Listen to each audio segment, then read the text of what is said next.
काबुल में तालिबान से मुज़ाकरात किसके कहने पर किए गए? किसने कहा कि जेलों में कैद खतरनाक दहशतगर्दों को छोड़ा जाए? इसहाक डार ने सेनेट इजलास में सवालात उठा दिए।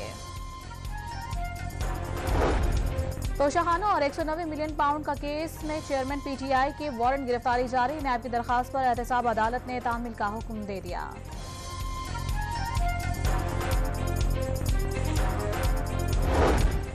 बुशरा बीवी के दामाद ने आम इंतखाबात में नून लीग के टिकट के लिए दरखास्त दे दी। हयात मोनिका ने पीपी 193 से दरखास्त जमा कराई। गाजा में सहूनी बर्बरियत न रुकी। ऑक्सीजन और बिजली बंद होने से अल-शिफा अस्पताल में 32 मरीज दम तोड़ गए।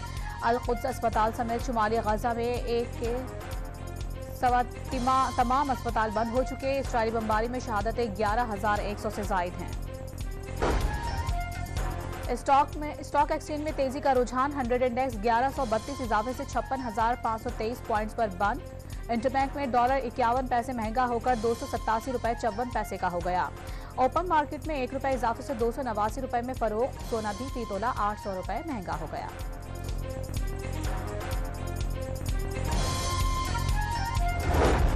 और national academy aviation security ASF की कराची में पासिंग आउट परेड। 732 मर्द और खवातीन ने तरबियत हासिल की। Core commander Karachi lieutenant general Babar Iftikhar की बतौर मेहमान खुसूसी शिरकत।